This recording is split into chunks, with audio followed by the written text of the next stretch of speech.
What is up, guys? I'm your friendly neighborhood web war fanatic, and today I'll be going over a deck breakdown of this Herc-vasive deck here for Disney Lorcana, and it is my favorite deck currently in the game. I'm a huge fan of Hercules here, so I've been really excited to try to get him work in Lorcana. So I'll be going over how this deck works and everything, and each card in the deck. And at the end of this video, I'll also be showcasing some of my gameplay on Pixelborn Connect against some of the more popular meta decks. You guys might have seen my game against Ruby Amethyst with Peter Pan, Shadowfinder, and the Maui Half Shark and the B preps. Like that's really popular deck right there. But I'll also be showcasing this deck against some other meta decks as well, like Blurle and stuff like that. And I'll be showing some games where we're on the play and some games where we're on the draw, so you guys can see how this deck works if we're going first or second. And then I also want to go over, I want to give huge shout outs to Mythical Pegasus. He played a version of this deck, his own version with a lot more songs, and actually got to top 4 in his set champs. So that's really cool. I want to take a look at his list as well.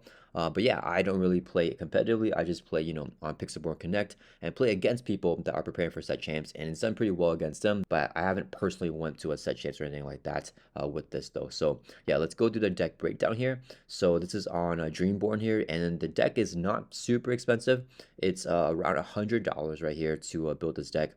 And really the most expensive cards are going to be the Clarabelle Light on her hooves, and this card is pretty essential, right? You guys probably know this card. It's a very powerful card to help us keep up with the draw engine, especially against Amethyst decks, right? So if you're not playing against Amethyst decks, I find myself usually inking this card, but against purple, they draw tons of cards there, and we just can't keep up without Clarabelle. We also have Doc here as our other main source of card draw engine, but he kind of anti-synergizes with Clarabelle, right? Because usually if I have the Clarabelle, I'm trying to get the 7 ink to play here, and then if I top deck a Doc, I just have to ink the Clarabelle instead and then play the Doc instead, because I can't ink the Doc. But this is a pretty aggro list right here. The version from Mythical Pegasus is a more control list with Diablo. So yeah, let's go through my more aggro aggressive version here of the Herc-vasive here. And the main thing is with Hercules here, right? Of course, with Hercules and with Meg. Meg has the ability called People Always Do Crazy Things. Whenever you play a character named Hercules, you can ready Meg, which is really powerful because she can quest again, right? A lot of ready effects said whenever you ready a character, they cannot quest again. Meg's really cool because she can quest or attack again, whatever that she wants to do. And she has ward. So if the opponent is not playing a Ruby deck, Meg is extremely difficult to take care of. She's almost impossible for them to remove unless you have her exerted, because the ward, I mean, being a 4/4 body, you can't target her to decrease her attack to play cease on it, right? You have to actually B prep her or do a late remain if you have no other characters, on the table, right? So Meg is really powerful with that. And the other key card is going to be Hera here. She also has ward. We love having ward with our green cards. And then she has an effect called You're a True Hero. Your character's name Hercules gain evasive. I love this tech right here because the meta is right now is very, very evasive. So, on Pixelborn Connect, I've been playing a lot of, evasive decks with Peter Pans and Maui Half Sharks. And I'll also be going over some gameplay at the end of this video, just showcasing this deck against, a bunch of the top meta decks right now. But yeah, Hera right here, she gives all your characters named Hercules evasive. That's so powerful because if you play like a Hercules here, like the hero in training on turn 2, or if you have another Hercules in play, like the true hero right here, he's a 3/3 body with bodyguard, or the unwavering demigod. If you have them already on the table, a lot of people aren't expecting a Hera, so they'll quest out with their evasive characters. Characters that don't have evasive are stronger, they have stronger stat lines than characters that do have evasive, right? So since Hercules does not actually have evasive, he has a pretty decent stat line here, being a 2/3 for 2 costs. Usually for an invasive character, there'll be a 2/3 and be 3 costs, right? So you're getting this Herc down here. You can also get this Herc down as well. And then after you play the Hera, they all gain evasive so that you can take out all those evasive characters that have exerted to quest and really control the board. So that's really powerful that way as well. Okay, so here's the list right here, and there are two, main things about this list that really work for my playstyle. So the first thing is that we have 31 characters here that quest for at least 2, right? With the 4 copies of Smee, 4 copies of Hera, and we also have the 2 copies of Lawrence. This Hercules right here, Meg, this Hercules here, Tinkerbell, and Clarabelle, right? So all that adds up to 31 characters. More than half the deck is questing for 2, so that way we can really aggro up, and this is a very fast deck, and also do a little bit of control, in that time as well, but we really want to quest out and quest for a lot. The other major thing that I really pay attention to whenever I was building this deck was keeping the uninkable count super duper low. So we only have 5 uninkables in this deck. We only have the 4 copies of Doc right here for our main card draw, and we also have 1 copy of Calhoun right here, just because, you know, she's really good, of course, to help us, you know, just play her down, and she can help you control the board. You kind of prevent the opponent from questing, and of course, whenever she banishes another character in a challenge, we can gain 2 lore, which, you know, helps us out, you know, trying to aggro out and hit 20 lore as soon as possible. Okay, so let's go over our 1-drops here first, and the main 1-drop that we're looking for whenever we're doing our mulligans is Captain Nook here. You know, 1 cost, you know, 1 strength, 2 willpower, a decent stat line, but then the Challenger 2 is really good to help us, you know, control the board. We can take down characters, you know, that have 3 willpower, which is really good because a lot of 2 or 3 drops also only have 3 willpower. So if Captain Hook can trade into that, that's really good. I usually do not exert him to quest if he can be taken out, and I only exert him to quest if we're playing against like a Sapphire deck where they're not really playing any characters and they just get like a Tipo, you know, on turn 2 and try to ramp. Then you get some extra lore, but other than that, we just want to keep him in play because he will unleash the Smee and he'll help Smee not take any damage because he is a captain character. Where if the Smee is exerted, it won't take any damage, and you know, Smee is just a really, really powerful 2-cost body. You know, 3/3 quest for 2. You guys all know Smee. He's just super duper good. So yeah, we always want to get the Captain Hook on turn 1. The only time where I don't play him is if we're playing against Steve's Song, because whenever you play him, the Cinderella can just sing a Let the Storm Rage On and take out the Captain Hook. So that's kind of like the only situation where I wouldn't play him. But either way, we still want him on turn 1 because we can at least ink him if you're not going to play him, right? We don't want to draw into him late game just because he's not going to give us as much bang for our buck. But yeah, usually we want to at least play him or ink him, you know, in the early phase of the game. And for Clarabelle here, I mean, she comes in depending on the matchup. She could be really good with her ability to banish an item if you pay 2 more ink, right? So that's kind of on turn 3 or later. And then on turn 1, you just get her down. If I play her, though, I usually don't quest with her, and we can just try to shift the big Clarabelle, you know, a little bit earlier on turn 5 versus just hard playing her, you know, on turn 7, right? We can get her out a little bit sooner. So that's kind of the only thing with the small Clarabelle right here.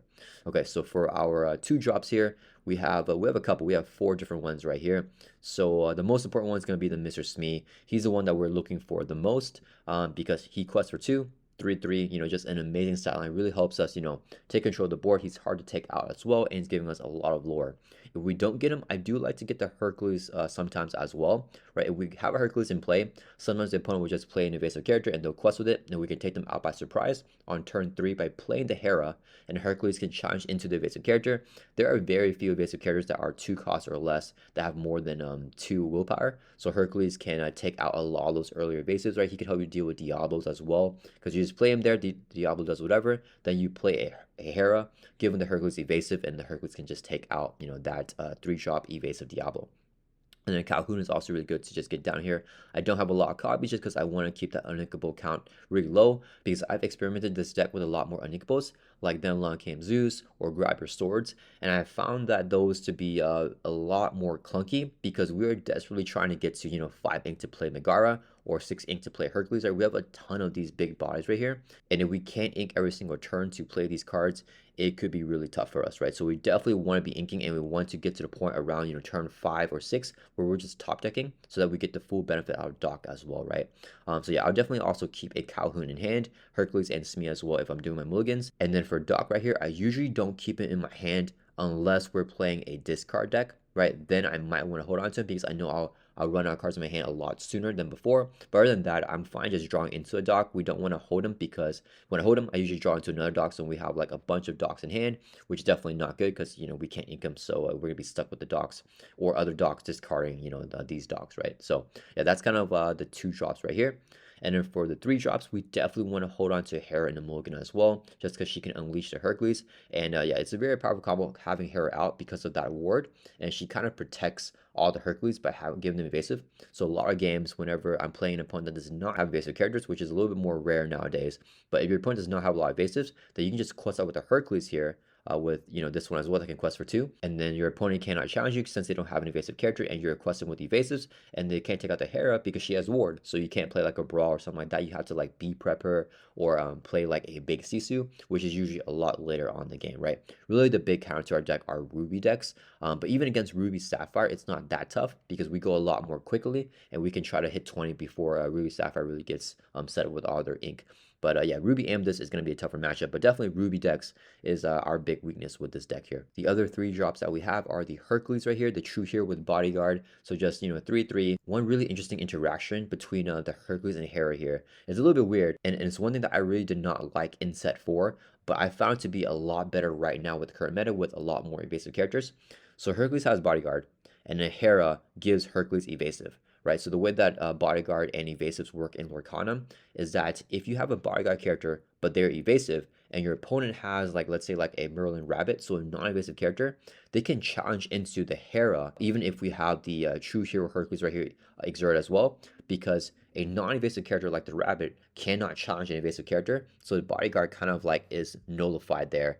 So it's kind of weird because Hera nullifies Hercules from protecting her because she is not evasive. So if your opponent has a non-evasive character, they can actually hit the Hera, straight up. But we usually don't want to exert the Hera anyway, so we just want to keep her in play and just have her war take effect. So she's just hanging out, giving the Hercules evasive until we can quest out for the win. That's when we want to quest out with the Hera right here. But with the current meta, the way that it is, there's so many evasive characters right now with the Peter Pan Shadow Finder that I actually find that Hercules is able to bodyguard and prevent a lot of the other characters here, like the Smee or the Calhoun, from getting taken out, because they have like the opponent has like an evasive character where they must challenge into the Hercules with their evasive, right? So yeah, we also have 2 copies of Lawrence right here. He also quests for 2, just a really strong body, right? He's 3 drop, 0 attack, 4 willpower, but if he has no damage, he has +4 strength, right? So it's gonna be 4/4 for just 3 costs. Really good as well. We also have 4 copies of Pete right here. Pete is good whenever he's really good, right? If you're playing against Steel or a Ruby and you know that they have like an action like a B prep to wipe your board, P will keep your characters in play for 1 more turn, and you can do some more questing before they're able to get that B prep down. So definitely Pete has come in really clutch for me as well. I mean, he's just a super solid card in general with a decent stat line and the ability to where the opponent cannot play actions until the start of your next turn after you play Pete down. Then for the 4 drops here, we're a little bit missing on the amount of 4 drops, but we also have a shift Hercules here that can shift for 4. But basically, we just have this Hercules Unwavering Demigod right here. So he's really good here because he's Challenger 2. So we can play and we can take out the other evasive characters if a Hera gives him evasive, and he quests for 2. So the main reason for this Hercules is just really for the Magari right here, right? We have 20 copies of Hercules in our deck here. So whenever I have a Meg in play, I have a 1 in 3 chance, a 30% chance of top decking a Herc, which I often do to play that down to ready up the Meg again for her to quest again, or to just keep her safe by keeping her ready up, right? So for this Hercules right here, the main reason why I want him is to help protect the Meg and ready her back up with her ability. People always do crazy things, but also he quests for 2, which is also really good as well for his deck. Then we have one of the key cards in the deck, which is the Meg. And we talked about her a little bit earlier, but Ward is really, really powerful if we're not facing a Ruby deck that can't B prep. Usually after a big B prep, we don't want to just play a Meg down because we want to fish out those late Tremaines first. We probably want to play like a Hercules or something like that, where they'll usually either play another B prep if you don't have a Tremaine, or they'll play a Tremaine to get rid of the Herc here, right? Just because they're such big bodies, right? So often, and you guys will see that in my gameplay, after my opponent B preps me, I'm usually just playing down like a big Herc, and they'll have to like do something to get rid of the Herc. Yeah, so Meg is really good with the ward, and then after you play Hercules, you can ready her back up. So we have the 20 copies of Hercules here to just keep readying her, and that's kind of the identity of this deck. We are an aggro deck, but a lot of our questing comes in like the 5 ink, 6 ink area, where we want to get to like a decent amount of lore early game, but then at the end game we don't fizzle out here because of these big bodies that can quest, and these big bodies are tough to take out, right? The Meg is 4/4 with ward. This Hercules right here has is 6/5 with resist 1, so he's also pretty difficult to take out. He also comes in with 2 Lori right here. One thing I do want to mention with all these Hercules right here is Maui is like our worst enemy. Maui trades in so favorably against any of these Hercules right here. It's just a basic Maui from set 1 here to all. He's 6/5, has rush. He will just take out any of these Hercules. So if you're facing a Reaver deck, definitely beware of the Mauis. But if we have Hera in play, then they can give the Hercules evasive, so then we can prevent the Maui from taking them out. We also have the Hercules shift right here, which is also really good because we can shift it on top of this Hercules, this one, or this one, which counts as playing another Hercules for cheap. So we can trigger Magara's ability to ready her back up for a little bit less ink, and have her quest or just be protected. We also have 3 copies of Tinkerbell right here, and Tinkerbell is mainly for if we're facing an aggro deck. So if we're behind, we usually want to try to be ahead because we are an aggro deck, but sometimes we'll fall behind against like a hyper aggro deck, or if the opponent is on the play and they're also aggroing. The Ting is really good to help just do 1 damage across the board, and she gives it a lot of control, right? So we can take out stuff like Curse Merfolk or like the Diablos before they're able to quest. And then if we have her in play, we can also take out other characters as well that might have evasive. And then her second ability really deters people from questing because if you can banish a character in challenge, you can do 2 damage to a different character. So if one of your opponents quests with something and then Tinkerbell takes them out, she can really help us just control the board and deter people from questing. And we also have 2 copies of the Clarabelle Light on her hooves, which really helps us maintain our draw engine, especially against Amethyst, right? There's times where I draw 6, 7, 8 cards with the Clarabelle just because we're often top decking with this deck because it is an aggro deck, so we're usually playing with not a lot of cards in our hand, but the Clarabelle really helps us keep up with those powerful Amethyst decks that draw a bunch of cards. So yeah, really essential card here. But if we're not playing Amethyst, I'm often finding myself just inking the Clarabelle. We don't really need that extra card draw unless we're facing an Amethyst deck where it becomes more of a battle of attrition. So we usually have the board presence against Ruby Amethyst, but if they're just drawing a bunch of cards and they B prep and we play everything down, then we're in a bad position. So Clarabelle helps us to just keep up and draw a bunch of cards back up. And then we only have 5 actions here. 4 copies of Baboom. I chose the Baboom because I want an inkable card here, and it can also help us take out early evasive that might just dominate the game, like a very nasty Diablo, on turn 1 or 2 if they shift. And then we also have a Strength of Raging Fire here, just 1 copy here, just a really solid card. Everyone knows this card is just really good. It works better whenever we're ahead and your opponent plays like a powerful character. We can just sing it or hard cast it to defeat that big character. But oftentimes if we're behind, we don't really want to draw this card because we don't have a lot of characters, and in that situation it can be kind of a dead card. It's good that it's inkable, but I still don't have that many copies in the deck just for that main reason. So yeah, this is mainly an aggro deck, but we don't fizzle out in that mid game because we have powerful bodies like the Megara, the Hercules, the Tinkerbell, and the Clarabelle. And then we want to get a lot of questing power with the Megara right here, and that's usually around the time when our dock will come in because we have no more cards in our hand. We play the dock and then he'll draw us 2 cards because we don't have anything to discard anyways. This deck's best matchup is definitely against Sapphire decks and Blurple in particular. So if you're playing a lot of Blurple players, I definitely recommend this deck right here. Blurple goes a little bit more slow, and Blurple has a big problem with ward, right? I'm a big Blurple player if you guys have seen my previous videos, and a ward carrier just completely stomps Blurple. There is a way for Blurple to take care of ward, right? Particularly with the Annas, but the Annas are uninkable and they're not that good, and almost no one runs them in Blurple. So if you play a ward character like a Megara or a Hera down, they will literally stay in play forever. They're invincible against a Blurple player unless you exert them and then they challenge into it, right? You can't choose them for a Hades. They can't play like an Elsa to exert and then challenge into it, right? The Megara and Heras just stay forever, and they're very powerful in this deck because Hera and Megara are kind of like 2 cornerstones in this deck to keep our Hercules evasive and to get a lot of questing power. I also think this deck is pretty favorable against Ruby Sapphire and Emerald Sapphire, just because those decks also need to ramp up and they're a little bit more slow, and because of that we're questing really hard early game like with the Smees and just getting so much lower where we're so far ahead where it becomes a little bit more difficult for them to take care of. For Emerald Sapphire in particular, the Megara is crazy, right? They have pretty much no removal for the Megara because you can't target with the Sapphire Coil, so you cannot reduce her strength to bounce her back with the Muses or to play like Under Sea, right? She will just pretty much stay in play forever.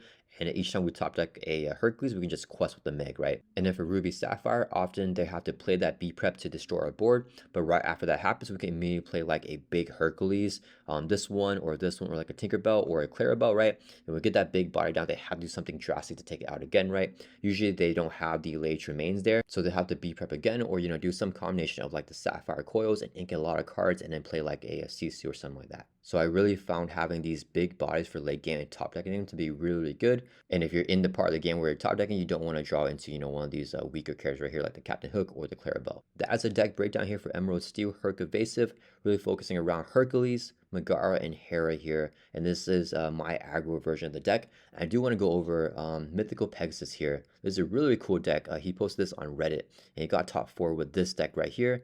It is very cool. So this deck right here has Diablos and the Ursa line right here. So a lot of that Emerald Steel stuff in the beginning where you're playing, Let the Storm Rage On, you're singing it with the Diablo. And he also has a whole new world right here for the card draw. So one thing I really like about this deck is with the Muses and all this stuff, he's kind of like pretending to be like your classic Emerald Steel discard. And then you get to the late game and you play the Megaras and Hercules, and it completely throws the opponent off guard, which is really cool. This version right here has less questers, so it's a little bit slower than my deck, but it has way more control, right? So many songs here with the Danlon Cam Zeus. let Storm Rage on and Strength of Raging Fire to really control the board. So if you're facing, a bunch of aggro players, I think that this deck will be a lot better. But if you're facing more control decks like Ruby Amethyst or Ruby Sapphire, I think that it will be a little bit more difficult of a matchup just because we aren't able to gain as much lore as quickly with the lore questers. But this deck definitely has way more card draw than my version, right? With the whole new worlds right here just reflecting your hand. We have the Diablos right here, which we all know can be super oppressive and just, help you draw into tons of cards, especially really early game. But yeah, I want to give a huge shout out to Mythical Pegasus. This is a really cool deck, but this deck looks really, really powerful, really fun. And Mythical Pegasus is showing that, Meg and Hercules and Hera, they can definitely work here, right? He scored, top 4 and top 8 in his set champs. So this is an awesome deck here. I'll put the link, of this Reddit post in the description of this video so you guys can read his breakdown here of how his deck works. But yeah, really cool here. I love, Hercules, Meg, Hera, love all that stuff. So it's really cool to see this in a set champs. All right, let's jump into the gameplay here. So the first match that I'll be going over is going to be against Blurle here, where we're on the play.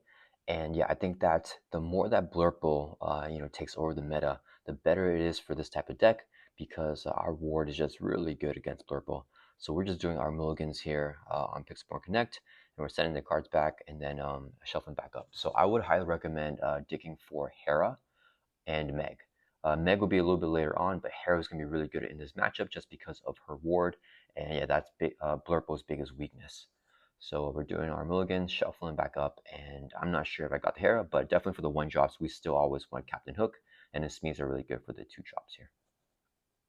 Okay, so I think we're all good with our opponent, and then I ink a Hook to play a Hook. All right, and I pass over to my opponent. So they ink a Tipo, and then they play Popsicle, which means that they definitely have another Tipo or a Sail in hand to ramp on turn 2, which is what Blurple always wants to do. So then we quest with the Captain Hook because they can't take it out, and then we play a Smee here, so our perfect line. And then I think the Blurple player also got their ideal line, Popsicle on turn 1, and a Sail with Azure C on turn 2, and they ink the Sail, which is really good for them because they're getting all the ramp cards right now, so they don't have to top deck them later on. They pass over to me, so we definitely have a big head start here because Blurple is a little bit slow, and we got the Hera in our mulligan. So really good. I'm just explaining to my opponent what Hera does because she's not a very common card that's played a lot. So she has ward herself. She quests for 2. It's 1/3, and then she gives all the Hercules evasive. And I can quest out with the Smee and Hook, and Smee will not take a damage because Hook is a captain character protecting the Smees from taking damage. So my opponent on curve plays the Merlin Goat here on 4. And yeah, so now they have a goat to kind of like take out any of our characters, and they're getting a lure if the goat leaves play. We're to play a Hercules here, which has Challenger 2. I'm not sure if I will quest here. I think I quest here with the Smee, I guess. Yeah, so if they take out the Smee with the goat, I think that's a fine trade for me, and then I can start questing with the other characters if they don't play another character. So yeah, Blurple is just kind of slow here, right? They finally got like a big character in play, and they're already, we already have 6 ink characters we're on to play. And then they inked the Tipo. And then I think they're playing Elsa, right? They gotta play Elsa, I'm assuming. Like the 5-drop Elsa to maybe exert like Captain Hook and take him out. They cannot exert the Hera though. What is?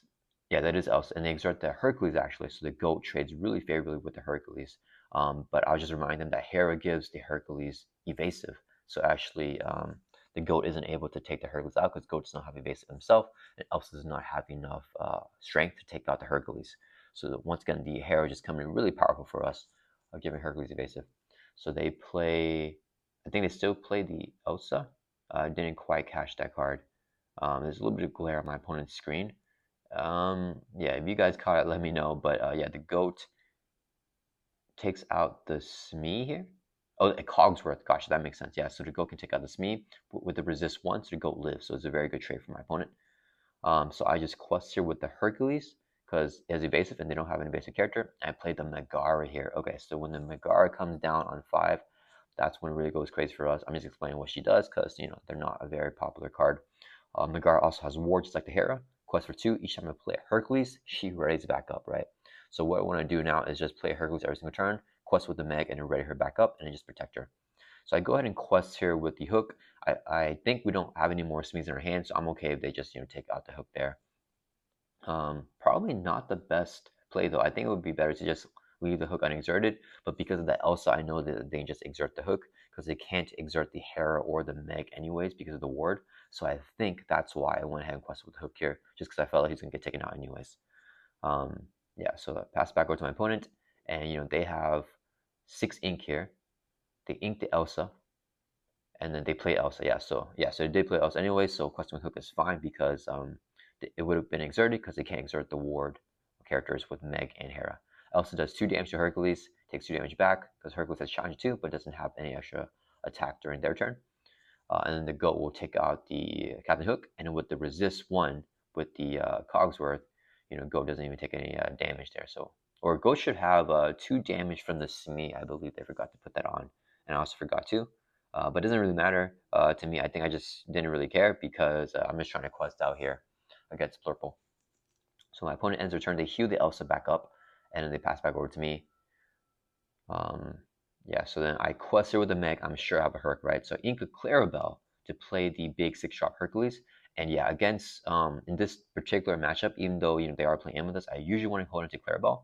But being able to ink and then play the 6-drop Hercules, I think is better to protect the Meg. Yeah, so right now, I mean, I have 1, 2, 3, 4, 5, 6, 7, 8 lore on the table. I quest with that Hercules there and no cards in hand, right? So if my opponent takes that Hercules, I still have at least 6 lore. And if I top deck a Hercules, then that's game, right? So they can try to take out that big Hercules here. They exert with like the Elsa, but that Hercules is 6-3 with resist 2. So it's going to be pretty difficult to take out.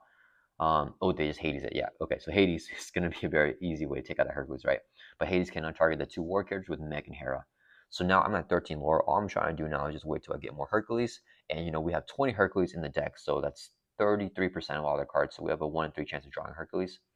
So I just pass here, holding 1 card in hand. And I feel really safe here with the 2 war characters because I know that the Blurple player cannot take them out. So it doesn't matter. We're not under any pressure at all. And Blurple player will take some time to, hit 20 lore.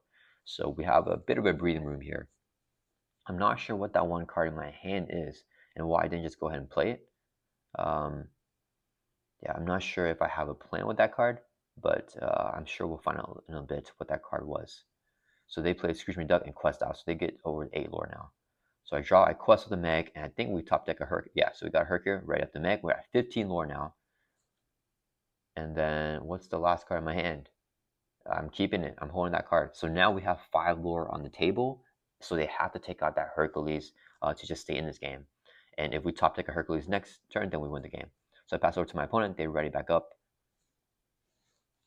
And yeah, so to take out the Hercules, we can still get the 19, but I probably don't want to quest unless we top deck another Hercules, right? Which we still have a really good chance of doing. So my opponent's like trying to calculate the lore. They have 2 cards in hand. They have the bell, but yeah, I think they're talking about how the Cogsworth, there's not enough damage on Elsa because of the Cogsworth giving every character resist 1. So yeah, I think that is game right there. Yeah, they aren't able to take out the Hercules, so we can quest for 5. What was the last card in my hand? Do I show it, guys? I think right here, I just talked to my opponent, and we're just talking about how nasty Ward is for Blurple, and Meg is just so powerful against Blurple decks that we can just get her out. And then my opponent was showing actually that Anna is the one that can take out, or not take out, but it can exert the Meg through Ward because it exerts all your opponent's characters. But they don't put it in because it's just not that good of a card, at least right now. And I don't know any Blurple player that runs that. But yeah, okay, so we're moving on over here to game 2. And it's Emerald Sapphire right now for this deck. So it's a pretty popular deck right now, the Emerald Sapphire deck with the Bend to Your Will. So we are on the play, but I missed my hook here, so I just inked a Pete, the rep-free Pete, and pass over to my opponent, and they're able to play a, I think that's Develop Your Brain. So they're able to, find a card they want. I ink the Meg, and then I play Smee on turn 2, and pass over to my opponent. So right here, once again, we're just trying to aggro out here. So my opponent got their ramp on turn 2 with a Tipo, and they pass over to me. So we can just quest here with the Smee because it's not in danger of the Tipo taking it out, even if we take 1 damage. I think I'm deciding what to do. So I ink a Pete. I think I kind of wanted to play it, but we're just doing it to play a Lawrence who quest for a little more, right? Against these types of matchups where they're playing Sapphire, we want to just really aggro out as much as we can, and my opponent is trying to gain a lot of ramp. But we want to empty out our hand as soon as possible as well, and we will normally be top decking, so we want to get rid of that hand so that they play a Bend to My Will. It doesn't really matter. It doesn't really affect us because we have no cards anyways. We're already top decking, and that's usually what aggro decks want to do, just top deck. So we quest here and then play a Bodyguard Herc so that when the Smee takes a damage now, because we don't have a captain character, it takes a damage every single turn. I'm just showing my opponent with 3 cards in hand because I think they asked. But now the Herc is bodyguarding the Smee. So they aren't able to, ooh, and they shift Clarabelle there, so they are able to take out the Herc and take out the Smee there. Yeah. So they have that shift Clarabelle right now because they got a lot of ramp from the previous Clarabelle from last turn. So we just quest with the Lawrence, get some more lore, and then we pass. Wait, did we pass? What happened? No, I think my opponent forgot to click the pass thing. So it's our turn. We quest with Lawrence. We go to 8 now. And then I think I'm deciding what to do here. I ink a Hercules, and oh yeah, there we go. There is the Meg. So playing Meg is crazy good. I think I didn't have anything else to ink. Maybe we had an uninkable with the other card, but having Meg down is really good now. They can't. We'll have a lot of trouble taking out the Meg, and they play the Ink Geyser. So we both reset our inks, and it's good for the Emerald. Well, everyone takes out all their ink except for 3 cards, but it's good for the Emerald Sapphire player because they can easily ramp back up, and we have to just ink 1 card a turn. But then when we get the cards in our hand, if they play a Bend to My Will, we have to lose everything. So we want to empty out our hand as soon as possible right now. And so I inked that Tinkerbell back down. I think I got it back from my ink. And we want to try to get it ready on Meg and Quest out. So let's see what we're able to do here. We quest the Lawrence again because they didn't take it out because they want to protect the Clarabelle. And then what cards did we get back from our Inkwell with the Ink Geyser? I crossed the Meg, so I'm sure I'm playing a Hercules here. Yeah, we played the Forge of Hercules. I was not able to empty out the hand, unfortunately. But I still have a little bit of time because they do not have 7 ink yet in order to play the Bend to My Will. And they can't sing it because it's just an action, not a song. So with 3 in hand, and we're trying to get rid of our hand as soon as possible to counter the Bend to My Will. And the Clarabelle is not really drawing many cards because we don't have a lot of cards in hand anyways. But they will draw a card here, actually, because we have 3. So they got the 6 inks. So this next turn, they can Bend to My Will. So we want to empty out everything as soon as possible. We ink a Meg. I think I didn't want to normally ink it, but I want to do it anyway. Oh yeah, we had 3 uninkables in our hands, so that's probably why we couldn't do anything else. So I quest out, and I'm sure I drew into a Hercules here, right? Yeah, we got Hercules red, the Meg, quest out. Oh, we actually got the win there in one go because of that Hercules that we drew with the dock. Yeah, we bricked up a little bit there, drawing a bunch of uninkables, but we're still able to pull that out because dock drew us to a Herc. So this is the third and final game that I'll be showcasing here. I think this was also against Blurle. And this one we are on the draw. So my opponent will be going first, but because it's a Sapphire deck, I still think we have a really good shot of pulling through with this one. Just aggro decks I think usually work a lot better against Sapphire decks.